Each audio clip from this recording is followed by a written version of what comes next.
be visiting us. He will give us tips for next week that we can invest in.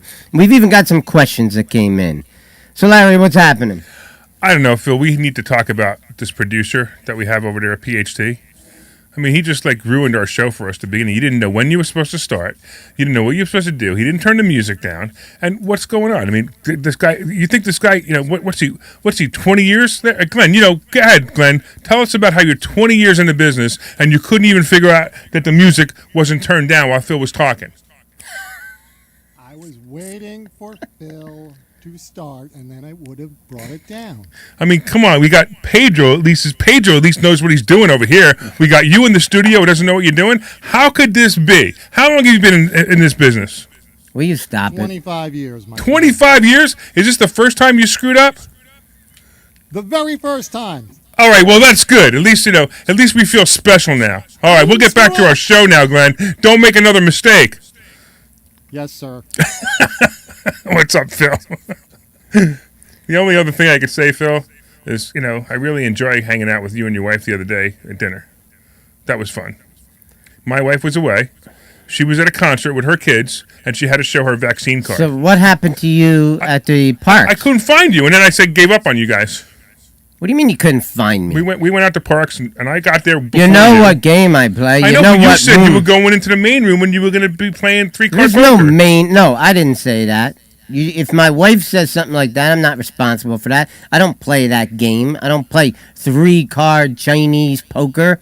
I play real poker like Americans. Well, next time we'll get it right. Okay? Boy, this is the way that we're starting this show off. You think anybody's even listening to So you us took now? off pretty early. Well, I took off 2 minutes before you What did. happened? Did you lose like $5,000? I wish I only lost $5,000. Yeah, that's what I figured happened. Can we get back to the show now? Yeah, sure. Is there any of these topics you want to start with, or should we just go down? Well, so far we've gone to gambling. We've gone to Glenn, messing up our producer. We've gone to Pedro hanging out in the corner there all by himself. So why don't we go to one of the topics that we know best? So we're going to be talking about drinking. What's your favorite drink? I mix them up. I think we should do this. I think that every time, let's see, every time something, what do we say? Every time we say real estate, somebody has to take a drink. We'll have a drinking game on our show. You know what? Right now, Terry's getting mad because we're not even talking about business. I know. Terry's going, this show stinks. All right, well, why don't we start with this question? What is the best way to build a real estate empire? And by the way, you can call in at 855-939-1137, and you can tell us how terrible the show is today. 855-939-1137. Okay, so the best way to build a real estate empire. You got an opinion on that? Yes, buy real estate. Yeah, it's pretty simple, it was such an easy question. It's pretty simple. It could be houses, it could be apartment buildings, it could be anything that's real estate, right? Yeah, absolutely. So all you have to do is just make moves. I know. We're looking at a... it's kind of like playing Monopoly. You land on a property, you buy it. Exactly. And you ever played the game Cash Flow? No. The Kiyosaki game? It's actually a similar game. I can't play the game Cash Flow because it requires like 5 other people, and I don't have that many friends. Well, yeah, okay. I think you can play with a minimum of 3. Yeah? Yeah. Okay. But it's the same thing. It talks about, you're paying your bills, then you're buying real estate, then all of a sudden you're buying major companies. So we're on the verge of buying a major company. Yeah, well, but let's keep that quiet. We are. I do understand. We I'm don't not going to discuss mention deals while they're being done. Right? Exactly. Lock them up. Exactly. Okay, but maybe if you listen to the show next week, we might have. And if it's locked up, we will talk about it. Something exciting to tell you. Maybe next week. That'd be cool. Okay, so is that it? Is it you just buy real estate, huh? That's it, huh? Buy real estate. Yeah, Glenn's texting me and letting him know that everything sounded good here, and he wants to let him know if there's any more problems. Well, I never said that I had a problem with Glenn in the first place. I know he's actually a good guy, but I just couldn't resist. You couldn't resist embarrassing him on the radio. Exactly. Okay. You think we'll have him as a producer next week? Yeah. All right. What do we got? Let's talk about somebody blowing up their stock option account. Yeah. Do you know anybody who's ever 10x'd their stock option account? I've done it. I've done it in a year. Well, let's hear about it. I 10x one of my stock options account in a year. And I'm going to tell you, this is really not normal. I just hit a couple of lucky plays, and I happened to do it in 1 year. Never done it again. If I do it again, that's fantastic, but it's just not likely to happen, especially the way we teach people how to trade. Teach people how to trade a more conservative way. Now, understand there's still risk. It is risky, there's no doubt. And so it can be done. It's just not likely to happen the way we teach them to trade. Our average trades, we're making 28 to 35% on an average trade when they go good.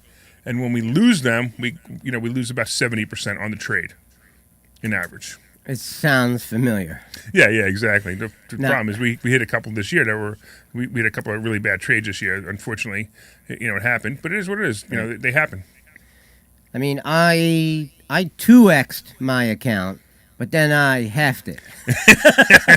So you gotta double it again in order to do it again, right? Yeah, but we've talked about this. I felt pretty good about my decision to turn what I had into a piece of real estate before it turned into an empty piece of paper. Right, and this is something interesting. I teach people in our class. They say, listen, you put whatever. Let's say you put $50,000 into your stock options account. You get to a certain point, maybe it's 60, maybe it's 70,000, and pull some of that money out and put it somewhere safer. And when I say safer, I've been throughout the years, I've been paying mortgages down. So I've got a couple of houses now that are paid in full because of that. And then we're going to talk about the next topic, which is HELOCs. We'll talk about that in a minute.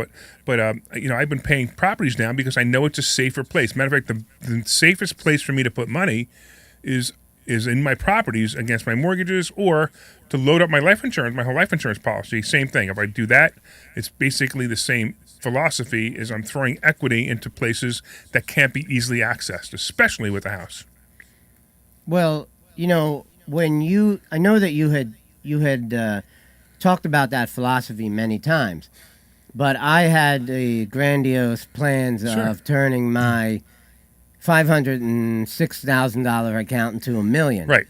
And and when it hit 999,000, you made it go down to 250. Something along the way, it didn't happen. But like any stock option trader, you have to go through that process. So it becomes a learning lesson. That's why we tell people to start off a little bit, first of all, with money that they can lose, and it wouldn't change their lifestyle.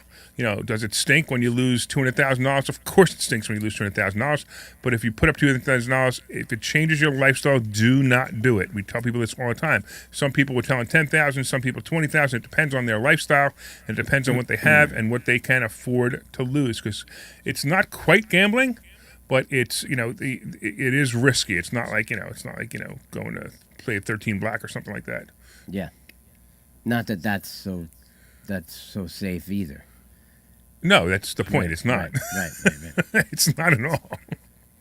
So we did a little class on cold calling people. Yeah, I like that class. You did that class the other day. Yeah, just explaining to people that it's a very affordable way to reach out to your clients.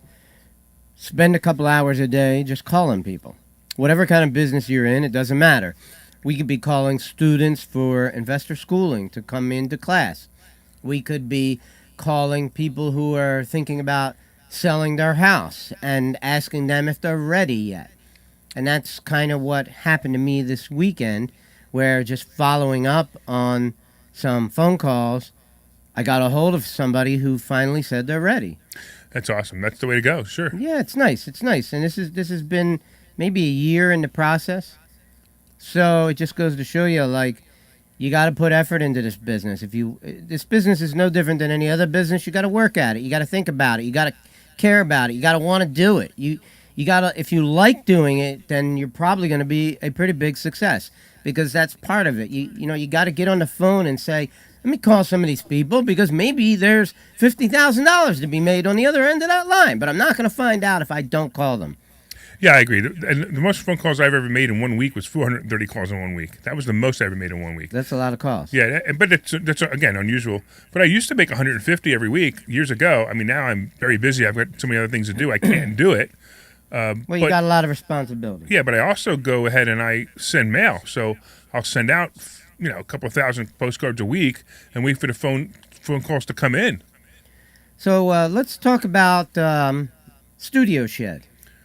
Sure, tell me about that. I know nothing about it. Okay, well, I plan on telling you about it. So when we first talked about Boxable, a lot of people were interested in it. People were calling. People were talking about it at the school. People are just plain interested in it.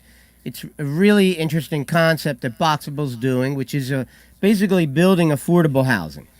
But now there's another company coming up, and what I like about them is they're really building things. Okay, they're not just trying to raise money to begin building things, to manufacture things. Studio Shed is located in Canada, and they have some really cool looking homes that you can buy for 30 grand. And if you're the kind of guy who is handy, capable of maybe insulating the walls and throwing up some sheetrock and doing the finishing touches, this $30,000 house can be purchased sometimes for less than $5,000 for bare bones. That's amazing. Now, you still got to finish it off, okay? Sure. But what they take out of it is they take out the bathroom, they take out the kitchen, they take out the drywall. You've got to insulate it and drywall it and finish it off. So wait, $30,000. How many bedrooms? It depends. Okay. You know, Well, that's fine. Just they have get a rough bunch idea. of different versions. Okay, and at different prices, I imagine. Right. Okay, So, okay. like the cheapest thing you could get is you get like a frame for $5 grand. Okay. Right, but you have to go out and spend money. What's and the you gotta- material? You're asking too many questions. Well, you know, you're the one who put it on the topic. You're supposed to know this stuff. Stop asking me all these questions. Okay. Hey, Phil, does it make a house? Hey, Pedro. I think it's time you shut his mic off. Okay. I mean, you know, do you know any question? Does it make a house? So No, they don't make houses. They call their product ADUs. ADUs? Yes, additional dwelling units. Okay. Very That's cool. what they are. So they look like sheds. Okay. You can literally. That's why it's called Studio Shed. Got it. You can put a shed in your backyard. Uh-huh. Okay, but it's not to be used as a shed. It's to be used as a living Right. quarters for mom, or for your loser brother who can't get a job, Right. or for your cousin who's got some kind of special needs. You can buy one of these things for $5,000, finish it off yourself, or have them finish it off for 30 grand, and it's an additional dwelling unit that looks exactly like a shed. That's actually pretty cool. So Yeah, if it's you a have- clever if you have some thing. land, yeah, if you have some Okay. land, because- Then yeah. they make ones that are pretty sexy looking. You got to go to their website to see it. It's studioshed.com. And on there, they have some really cool looking houses. And some of them are like all glass. You know, you can have a whole wall of glass if you want some really sexy designs. Now, of course, they start getting into the 60 grand, 70 grand range. Of course, this can also be used for replacing mobile homes in a mobile home park. All right? No wonder you're looking at it. Of course, these are possible options. Of course, sure. And they're very affordable. And especially if you can, they call them prefabbed casitas. So do you think it's the next thing to replace tiny homes? What I think is exciting about what they're doing is Boxable. I got very excited about Boxable until I learned that Boxable really isn't manufacturing these things yet. They don't have a product. They They're just have still, an idea. they have a design. Right. They do have a product that you can go see, but they are not mass manufacturing these things. Studio Shed is, okay? Gotcha. And you've got several different versions that you can buy. So it's pretty cool looking. And it is definitely something that, look, if America continues on the path it's going, I think there's no question about it that real affordable housing is going to become a big thing. I actually agree with you. I think it's 5 years away or sooner. Okay, you got crazy home prices right now. You got people bidding $25,000, $35,000, $40,000 above the asking price of the house. That trend cannot continue. And if somebody could actually produce houses that were going to cost $35,000, I think it could be the hottest thing coming.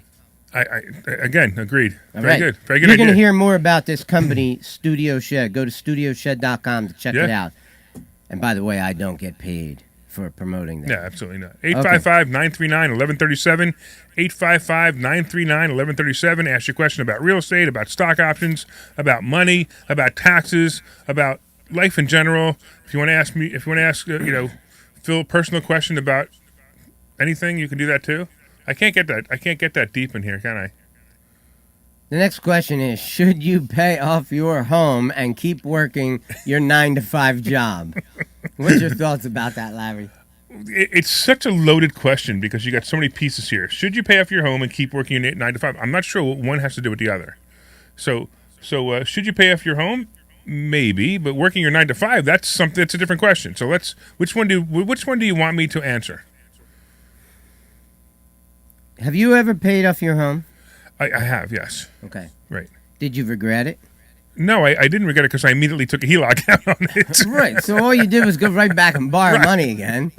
And that's Okay. the next topic too. So why don't we put these two topics together? All right. Well, where I'm going with this question is, instead of paying off your primary residence, which is going to ultimately happen anyway, I don't think that's the highest and best use for your money. Right. I think the highest and best use for your money is to go out and buy an investment property, something that you can rent out, whether it be an apartment building, a mobile home, an office building, it doesn't matter, a retail store, a business, anything like that. Something that makes you money, right? That is a better use for what your money can be used for. That's what I do with my money. Absolutely. Right? And all of a sudden, there's more and more income coming in from all these different asset classes, which is pretty cool because if certain things in your life fall apart, like you get fired at your job because you're obnoxious, or What are you trying to say? I'm just saying that that's something potential that could happen to a person, especially a person like you. Like me? Yeah, yeah.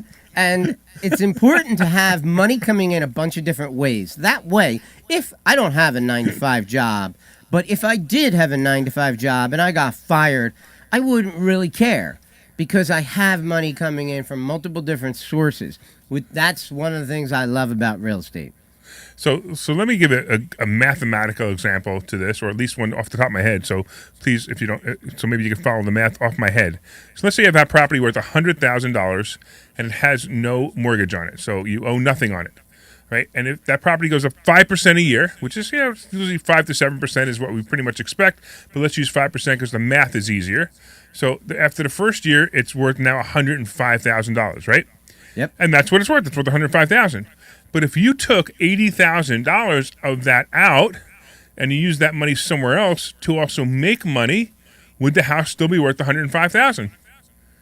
Of course. Sure. Right? So now you took the other 80 and maybe that 80,000, maybe you made 10% on that 80,000 and that's 8,000. So now you made $8,000 more because you took the money out of the house and put it somewhere else. That's the idea of taking money out of your house and using it. And if you took that property and that property was $80,000 and you wanted to slowly pay that off, you could do that as well, and then use it to buy another property and another property and another property and another property. That's the concept of using the money. It's fantastic when you do it that way.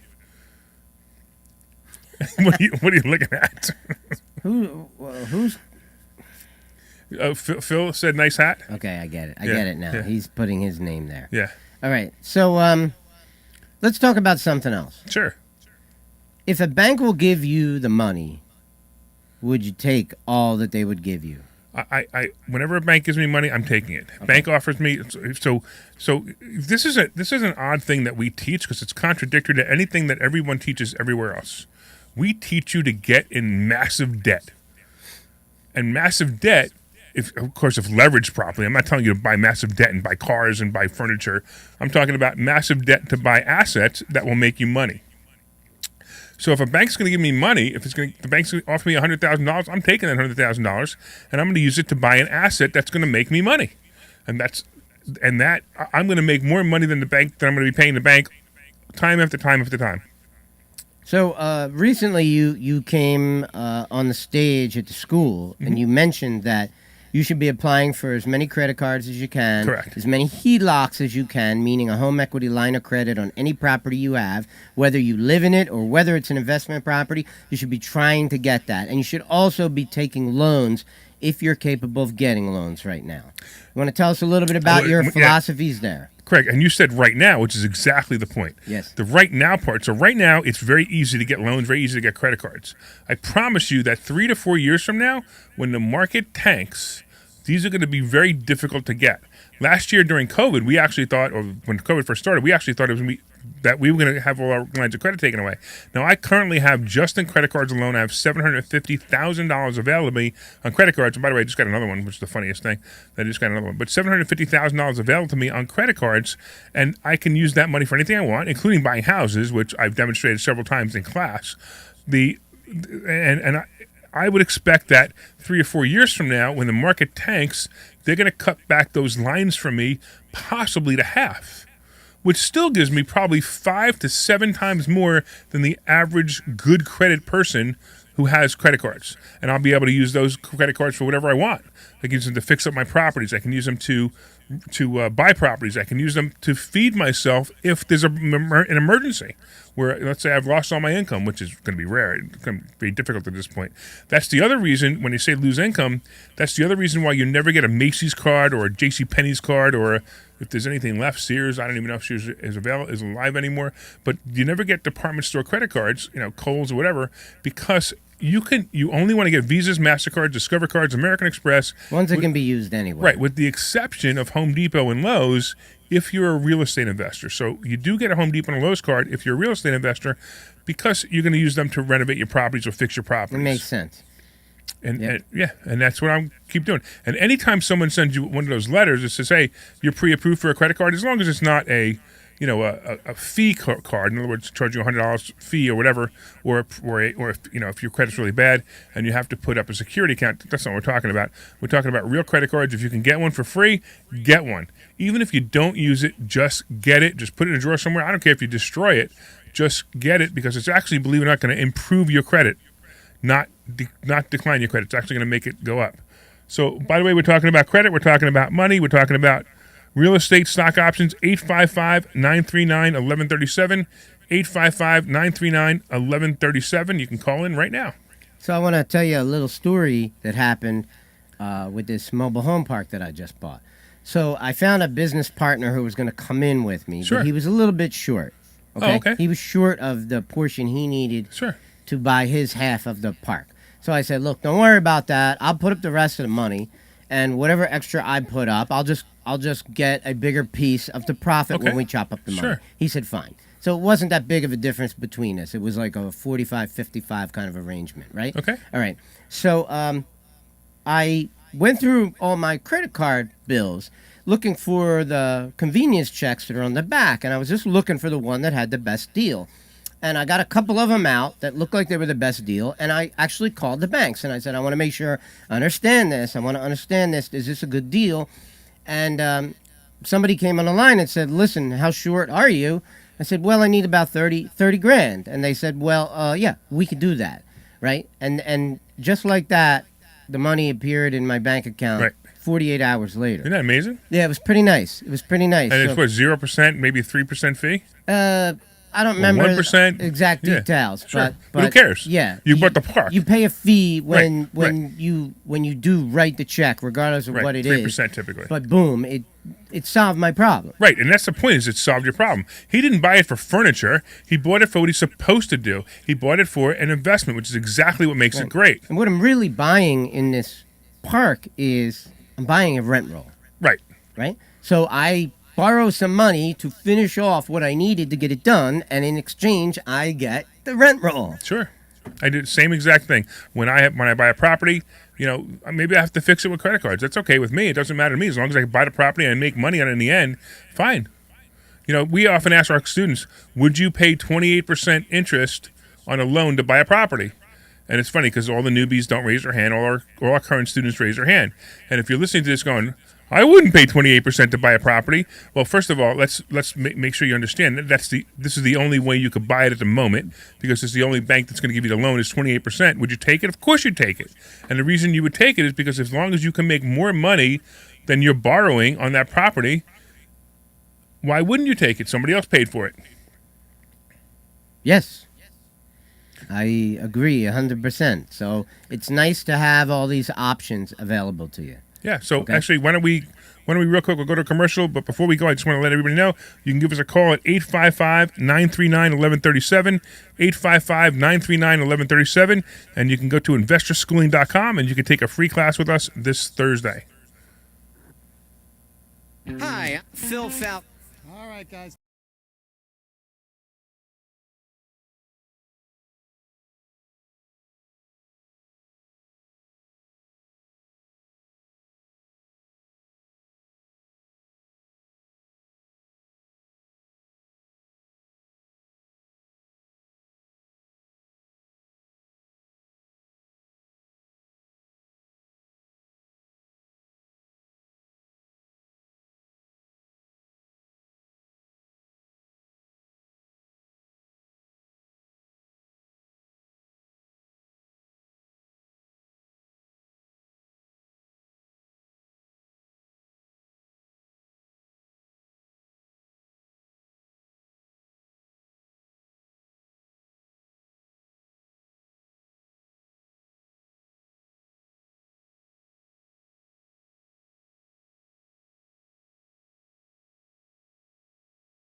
This is his girlfriend. It didn't work the way I thought it would. Okay. So, what I wanted to also ask was, we've asked a question for several weeks now, and we're not getting an answer. Would you like us to be more factual or more funny?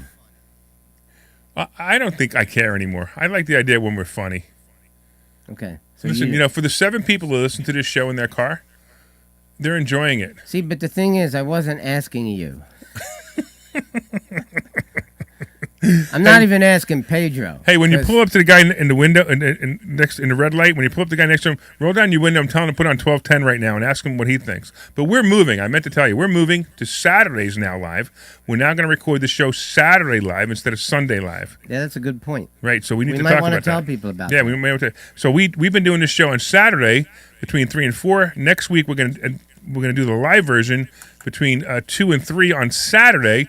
The repeat will still be at this time, and the reason we did that is because we felt that we were doing the stock option picks on Sunday, and then on Saturday you guys were getting that show, and it was too late to work on to use those. So now you'll be able to have it on Saturday. You'll be able to listen to our show, and then on Sunday you'll be able to listen to the repeat, and you'll be able to get those stock option picks for Monday and use them at a better time. Right now, millions of people are celebrating. They're celebrating what? The fact that we moved the show. No, they're not celebrating. They're like, who are these guys? Why should I listen to them? No, they're celebrating. Millions of people right now. What do you think, Pedro? Yeah, for sure. Yeah, for sure. See, Definitely, yeah. See, Pedro knows. Yeah. Pedro knows all kinds of things. I don't know how he knows them. He just does. Speaking of commercials, here. This was the commercial that we did that will explain exactly what I'm talking about. You can hear the audio. It's good enough. Investor schooling needs a new slogan. Investor schooling? Never heard of. Investor schooling. Never heard of. Investor schooling? Never heard of them. Any suggestions? Phil? Investor schooling. We never heard of you either. Investor Schooling. We never heard of you either. Register for a free class at investorschooling.com. That cost us what, about $15,000 to make that commercial? that everybody said that was the dumbest commercial we could ever make, and we decided to do it anyway, and we found out that they were absolutely right. Actually, there was much worse commercials coming from our marketing manager. Yes. He wanted to do something about a poop on a desk or something. Yeah. Yeah, that was kind of weird. In fact, I'm surprised that we still let him work here. Yeah.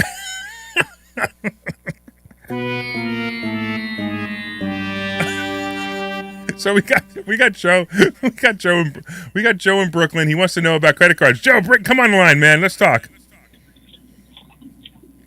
Hi, how are you? I am awesome, man. Are you there? Good. I got tons of credit cards. Okay, so here's my question. You seem to be encouraging or promoting the idea that taking as many credit cards as possible is a good thing. What I don't understand is some of these credit cards are not what you said, 0 or 2%. You know, they're 18, 23%. I mean, they're legalized organized crime, some of these rates. Okay. So whatever you're going to do with that money is obviously going to cut into your profit significantly, because a lot of investments you're going to get a return of 7 or 8%. So you could come out on the short end by doing this, unless I'm missing something. So you're missing a lot, but let's make an obvious one, okay? So if I could buy a house for $100,000 and I pay 28% interest over 1 year and interest only, how much did I pay total? $128,000, correct? Right. But if I sell that house for $200,000 after the 1 year, have I made $62,000? Or did I add that wrong? No, $72,000. Yes, you're assuming. Yeah, but how are you going to sell that house for $200,000? I mean, that's going to happen few and far apart. That's a profit like that. So here's the real problem. The real problem is you don't believe that we find deals every day, and I shouldn't say every day, maybe about every week or month, that are $100,000 that we could sell for $200,000 after we pay 28% interest. We do it a lot. That's the difference. There's two kinds of skeptics in the world. There's the kind of skeptic that doesn't believe we can do it, and then there's this kind of skeptic that doesn't believe you can do it. I'm telling you right now, we can do it, and I also tell you right now, we could teach you how to do it if you go to investorschooling.com. You don't even need to make up a fake example, because I just talked about a real example. My business partner was short. He didn't have enough money. I needed to raise about $30,000 because I was also paying for the closing cost as well. And when I looked at the convenience checks on the back of the credit card statement, I called the bank to talk to them about it, and I said, listen, you don't need to use those checks. We can lend you the $30,000. I forget what the actual deals were, but I just knew it was good, and I said, yeah, great, do it. And they wired the money directly into my personal bank account, which was awesome and solved my problem. So Joe, how much does it cost you to get a credit card that you don't use? It doesn't cost you anything. Exactly. Go get as many as you can, and when you need them for an amazing opportunity, you have the money. I had a business, like a long time ago, I worked for a company, and the owner of this business, it was a multi-billion-dollar company, well-known company, and the guy's philosophy was real simple: get money when you don't need it, because when you need it, you can't get it. All right. Anyway, Joe, thanks for calling, man. Hopefully, we'll see you pop into class. All right, where are we going next, Phil? We're running out of things to talk about. Already? You said you had 2 hours worth of stuff. Yeah, but we're flying through it. Yeah. You can't talk for 2 hours? No, I can definitely talk for 2 hours. You know I can. I've seen you talk for 2 hours. We do it every Monday night. Right. We do So it. I got something for you. You want to freak out everybody on the air? Sure, go ahead. What was my topic about last week? What was your topic about last week? When I did a presentation, what did I do it on? You were talking about Obamacare. Obamacare, right? Being the greatest. Why don't you tell people the greatest thing that's ever happened to the small business owner. So all you guys who want to hang up right now or turn off your radio right now, I'm going to talk about this, and you're going to miss this. This is the greatest thing ever. So Obamacare really was the greatest thing that ever happened to the small business owner. I did a presentation on it the other day. But if you want to call in and tell me how wrong I am, 855-939-1137, 855-939-1137. So if you're a small business owner, they go by the subsidy, which is the best part of Obamacare. The subsidy is based on your AGI, your adjusted gross income. As a business owner, we all know that we can make $300,000, and our adjusted gross income might be $40,000 or $50,000, which qualifies you for a subsidy for your health insurance. Take it. It's free. These Democrats gave it to us, and they're not saying you have to be a Democrat in order to take it. They're saying you just have to be an American. Well, anyway, you have to live in America, because apparently you don't have to be an American anymore to live in America. But most of the Americans that I know hate America. Yeah, that's true. Yeah. So live in the United States of America, because I don't even know if they're calling them Americans anymore. Anyway, the idea is you can get this subsidy. And when we were done with this class, we had people in the room going, "Oh my goodness, I could have saved $13,000 last year. I could have saved $10,000 last year." And they really could, especially if you understand how the system works. And by the way, Obamacare is not health insurance. And Obamacare doesn't even exist. It's actually a nickname for something called the Affordable Care Act. And the Affordable Care Act is also not health insurance. It's a group of rules that health insurance companies must play by. And I'm going to tell you another trick that's a really good trick. If you have a child who's 26 years or younger, they don't even have to be living at home, by the way. If they're 26 years or younger and they're not making a lot of money, you probably already know that you could put them on your program at your office at work. So if you have a health insurance program at work, you can put them on a program. It's probably costing you $200 or $300 a month. Don't do that. Have them get their own separate insurance policy using the subsidy, and they'll pay nothing for it, because they don't make that much money. They pay nothing for it, and now you're getting back $200 or $300 a month that you were paying for your kids that were on your group health insurance plan. And yes, you do have a choice. You can do that. 855-939-1137 is our phone number. 855-939-1137 is our phone number. And I'm curious to know if anybody else out there knows what I know about the ACA. What else we got, Phil? We got some questions that were emailed in to us. Cool, let's do it. What is the 1% rule? Ah, the 1% rule is one of my favorite ways to understand properties. So the 1% rule is when you're first evaluating a property, the very first evaluation I make. So Phil, for example, if Phil's selling me a property and it's $100,000, I'm going to ask him, how much is the rent, Phil? The rent's $1,000. All right, so at $1,000, that's awesome. That qualifies for the 1% rule. So basically, to me, that's a property worth exploring now. That to me means that I probably will make money on it. So if it's $100,000, 1% of $100,000 is $1,000, and if it's bringing in a rent roll of $1,000 a month, it's probably a good cash flowing property. Now remember, when I say probably, I don't know everything else about the details of the property. I don't know if there's an association fee. I don't know if there's if the tenants are paying the electric or not, or the utilities or not. So, but assuming there's no association fee and assuming that the tenant is paying all utilities, even if you're paying water, it probably still works with the 1% rule. But if I hear something that's higher than 1%, like if he tells me $1,200 or $1,300 or $1,400, I can't get in my car fast enough to look at that property.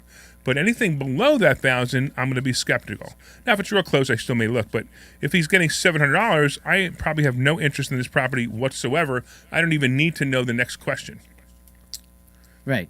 But one thing, the only twist I would say to all that is the question is, I'd ask a question like, what kind of lease does your tenant have? And if your tenant is on a month-to-month lease, then you could theoretically take a $700 a month rent and make it $1,000 immediately. Yeah, you can, and it's funny because I actually often say not to do that. I won't look at the possible rent. I look at the current rent, because to me, if the current rent works, then the possible rent is only even better.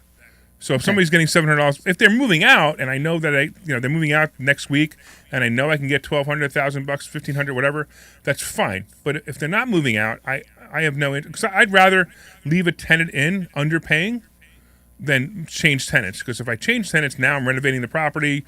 I maybe have a month or two where I have no income, and depending on how big or how much I have to put into that property, I may not want to do that. But again, let me share with you a story about the mobile home park that I just bought. Sure. So I asked my partner, John, to call all the mobile home parks in the area of this park that we just bought and try to find out what the going price is in that area. And guess what? He came up with nothing, and I'll tell you why. Because every single park he called, they said, we don't have anything available. And he said, yeah, well, I just want to know when it is available, what would you charge for it? I said, we can't answer that question right now. He couldn't even get a single number. Wow. So when he communicated that to me, I just banged the rents even more. Yeah, $100 minimum more. So I send out a welcome letter to everybody. Hi, hello, tenants. I'm the new owner. And then I immediately proceeded to send them an invoice with their new rent. See, now, that's okay. I mean, you're a businessman. That's fine. I don't know. I personally would have waited 3 or 4 months because I want them to get to know me first. I wouldn't. Because if you wait 3 or 4 months, now you've just delayed the second increase 3 or 4 months. Okay, that's fine. Get on with it. Just let it happen. You know what I have. Money on the table. Yeah, you think so, Pedro? He's always leaving like, money on the table. I was just going to say that. He always telling me that I'm leaving money on the table, and honestly, I don't disagree with him. I don't know. It's okay. You can have your own. I'm a softie. What can I tell you? You can have your own way of doing things, even if it's wrong. I won't be awake in the middle of the night worrying about it. And here's the best part about me being wrong. Even if I'm wrong, I'm still making money, and I'm making a lot of it, so it's okay. So I just don't necessarily think that I would do it that way, but it's not wrong. Look, let me explain something to you. Here's one thing you can learn from politicians. When politicians go out and borrow a bunch of money, they do it right away at the beginning of their presidency. Like, let me see if I can come up with an example. How about the Democrats? $3.5 trillion? How about the Democrats right now? So what they do is they steal, borrow, or print whatever the heck they're doing. They do all their stealing and everything that they're doing right up front so that you don't even remember 4 years from now what they actually did. Well, that makes sense, too. Yes. I've been thinking about this, right? So you remember that Biden wants to raise all these taxes, and it's funny that you guys don't understand that even if you're only making $100,000 and he says he's only going to tax you over $400,000, you're going to be taxed whether you understand it or not. Whether he actually shows it to you in your line items, you may or may not see it there, but you're going to see it in an increase in prices, and you're going to see it in decreases of wages. Whether you understand it or not, that's just called mathematics, and I realize that in the liberal schools that we're in right now, they don't teach mathematics because you don't even need to learn it anymore to pass, according to certain places. However, understand that it will affect you. However, but there's one other thing that I don't get. When Trump was president, he lowered all these taxes, and the government didn't shut down. We still had programs. We even still had Obamacare. So I don't understand how they all of a sudden have to raise taxes to do the same exact thing they're doing now. Because they didn't have to. They just did it because they could. Right. You can't steal unless you have some kind of program. Okay, infrastructure program or whatever they want to call it. It's just a game. It's a shell 3-card Monte game. And infrastructure is one of the craziest things ever. You come up with the word infrastructure and you say, oh yeah, it includes internet, and includes pipes, and includes roads. The internet's working pretty fine right now. The roads, a couple of them need a little bit of work, but I don't see why that's a problem for the federal government. But at the same time, you know how I feel about that is there are going to be certain stocks that are going to benefit from it, and let's find out what stocks they are. Let's buy them, because that's the key. The key here is not to care whether they go for $3.5 trillion, but it's to follow the money and figure out how you can get your fair share. Because that's what I teach now. I teach how to get your fair share. Obamacare, I've gotten my fair share. We teach them how to get our fair share. And I teach other people how to get their fair share too, like we did with the EIDL loans and the PPP define loans. Fair share? Fair share? Yeah, so that's the whole point, right? So everybody says, I want to pay. The Democrats, they go, you should pay your fair share in taxes. Well, I pay my fair share in taxes. You know how I pay my fair share in taxes? It's very simple. There's a tax code that's written, and I follow that tax code, and I pay my fair share, just like everybody else. However, there are also rules for Obamacare. There are rules for the EIDL loans. There are rules for PPP loans. I followed those rules, and I got lots of money too. So that's what I mean by getting your fair share. And if you're going to pay your fair share, fine, but also get your fair share at the same time. I think it's time for our friend to visit us. Well, before you do, Glenn actually has a question. Really? Hey, Glenn, you want to ask your question live so we can hear you? Nah, just read it. Okay, all right, we'll just read it. So Glenn writes, I have a question. Why do I always hear that the rich pay the bulk of the taxes, but then on the other hand, you always hear the rich pay no taxes because of no tax on capital gains tax? Which is true. Is it a matter of absolute dollars versus percentage or what you make? Because they're both full of crap. That's why. Both sides. Larry, you can say that word. Can you? Yeah. I can't Why say. didn't you I can't tell say me? the other 4-letter word that begins with S. You can't say scrap? No, I can say no. I can't say this word, or this one, or that one. Okay, so just understand those are the words I can't say. I can say crap. All right. So, but the answer is they're both full of crap. Both sides. The sides that are saying that the rich pay all the taxes, they're full of crap, and the other hand, the rich pay no taxes is also full of crap. Nobody knows how to understand how taxes are actually calculated, and nobody's actually looking at somebody's tax return.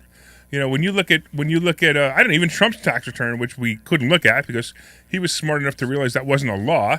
That was just a courtesy that presidents do. And I'm actually really glad that maybe he set the precedent and no one will do it anymore, because I think it's disgusting that they have to share their tax returns with us when I don't have to share my tax return with anyone for any reason whatsoever. That's just, a bunch of malarkey that they let you, that they make you do it. So Glenn, don't get stuck on the fact that they're not paying taxes. They are, and don't get stuck on the fact that the other people are saying what they're saying. All right, you got it. Got it. All right, where are we going? Want to go to Stock Option Consultant? Yeah, let's hear what he has to say. Stock Option Consultant. I have no idea how that happened. Stock Option Consultant. What? All right, so let's go to Stock Option Consultant. So the first thing I want to talk about Facebook, because it's pretty wild what's going on. I don't know if you guys know about this. The Wall Street Journal has started a series called the Facebook Files. This is wild, and every day they're coming out with another article about, and they're bashing Facebook. Now, we all know what's going to happen in about 6 weeks. What's that with Facebook? Earnings, exactly. And we're at the middle, which we call the dead zone of the two earnings. So we're right in the middle, and the fact is that it's a really good time to beat down the stock so you could buy it before earnings. So we all know that Facebook crushes it every time, and they eventually go back up. And if you notice that the last 4 or 5 earnings, even though they went down right after earnings, they boosted up right away after that. So I've always said this before, where the words fake news comes from the stock market first, and there's always fake news. I actually believe that the Wall Street Journal is beating down Facebook. Now, you do understand that they're not making things up. They're not lying. They're telling the truth about everything that they're writing. And sure enough, Facebook on Friday dropped 10 points because of all of this attention that the Wall Street Journal is giving them. I'd like to see Facebook fall below 350, and if it falls below 350, there's a possible play. But 335 would make me a buyer again. And it's all about the Facebook files. Watch it in the Wall Street Journal. If you subscribe to it, or if you subscribe to the paper, or if you subscribe to it online, definitely watch it. Now, I do a show for you guys who watch this show, who are listening to this show. I do a show live on Facebook and YouTube every day called Money Chat Now. And I've been talking about the Facebook files for the last week on my show. So if you're a fan of the show and you're a fan of this show, you'll be a big fan of the Money Chat Now show too. That's at 4:03 every day on Facebook and YouTube. Apple is another play. I'm a big fan of Apple right now. I think Apple is Apple is undervalued. I mean, Apple can never go wrong. Apple is a play where if somebody said to me, what stock should I buy and put in a drawer and just leave it, it's Apple. Apple is way too low right now. It's 145, which amazes me that it's that low. I actually sold out when it was right in the 150s, which I'm actually glad for. But I'd like to see this. I'll tell you what, if it goes below 140, it's a buy. Go all over this thing. It's not a bad buy at 145. Again, if you're going to buy and hold this, it's great. But as a stock options trader, we need to see. I'd like to see it just a little bit lower. And the fact that the earnings is coming up on 9/21. I'm sorry, not 9/21. On 10/27 is earnings, and that puts us in the dead zone right now. If we could get maybe on Monday, Tuesday, or Wednesday, if it could just drop below 140 even for a second and jump all over it, I think that's going to be an awesome play. All right. Anything you want me to specifically talk about? No, we're good? Okay. So AAL, CCL, I'm still fans. The only thing is I want to be a fan. If you're going to play the option on these, you're going to go out to February or June. All right? You know, I've got CCL, I've got AAL out into June. I'm sorry, out into February because I bought it, a couple of months ago, kind of hoping it was going to take off by now, and it hasn't. But I've got plenty of time to make up for it, and it's going to happen. GE, now we all know they had a reverse split. GE's at 100, but I'd like to see GE below 80. So just wait for it. GE below 80 would make me happy. Ford is also another play where Ford is right now at 13.5. If you could grab Ford below 12, that's a play. Now, I don't know if that's going to happen. Ford is making a big comeback with the electric vehicle market. They got the F-150, which they sold double what they expected to sell. They had plans to sell 40,000. They've sold 80,000, which is amazing to me. That the F-150, this is the electric one, not the not the regular one, the electric one. And it's fascinating to me that they're keeping this price in a normal price range, a $40,000 price range for an electric F-150. I don't know. It makes me tempted to want to buy one. So here we go. I mean, look all over it. You might even want to look at the GM too for the same reasons. They're all starting to make a move into the market.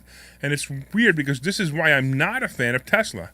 I'm not a fan of Tesla because you got all this competition that's finally going to start catching up. And, unless Tesla is going to do something completely different than what they're doing, I don't really see it anymore. I see Tesla being the fad that it was, and now it's over. The big thing that Tesla has on everybody else is they have the charging stations. That, I believe, will be their claim to fame, but I don't think they're going to make as much money on the charging stations, or it's going to drive the stock up as much on the charging stations. Well, I've been seeing charging stations in Warminster, and they're free. Yeah, they're free, right? They're free, I don't understand that.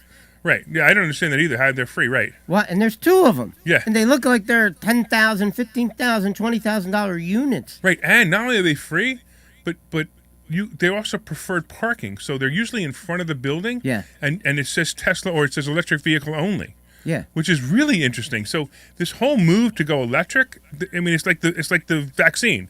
We're going to give you every reason that you should go electric. However, that's going to reverse because pretty soon, if everybody has electric cars, those 2 spaces in front of the place is not going to be enough. So what are they going to have to do? They're going to have to put charging stations on every single parking spot in every single parking lot. Well, if you which is notice, gonna they get have ridiculous. screens on them. The electric pumps have screens on them running ads morning, noon, and night. Oh, that's interesting too. Yeah, I Right, didn't so see they that, are yeah. getting some advertising dollars from it. Yeah, that's true. That's probably why But they're still, doing it. it's who's paying the amazing that it's electric? for free. And why is it for free? Who pays that electric? I mean, charge some kind of nominal thing for Right. it. Why Yeah, give even it away for $5? Even $5, right? Why You- give it away for free? I think it's the same thing as it's the you get the first hit for free, and then later on they're going to start charging you. All right, maybe they just want you to get used to using the pump. It's not free. Exactly. It's not free. Not for every Tesla owner. Oh, not for. Okay, that's how it works. Okay. They're grandfathered in from the first Teslas. Oh, I got you. Okay, so some people do have to pay. See, I don't have a Tesla. I almost bought one. I tell this story all the time, and I looked at all the Teslas, and they look like these vehicles from sci-fi movies, and they scared me. They actually got me freaked out. The same thing with everybody wearing masks. Anyway, what do we got? We got about a minute, Phil. Actually, we got about 45 seconds left. So you want to go through your closing statement? Thanks to our producer, Glenn, for helping us out today. If you're interested in becoming a sponsor on our show, just email us. info@investorschooling.com. info@investorschooling.com. Don't forget to visit investorschooling.com for our free class this Thursday night at 7 o'clock on real estate investing and stock option trading. That's investorschooling.com. If you behave yourself, we might invite you to another complimentary class. And that's investorschooling.com Thursday night at 7 o'clock. We hope to have you come here. Bring anybody you like, and we'll talk to you then. We out of here.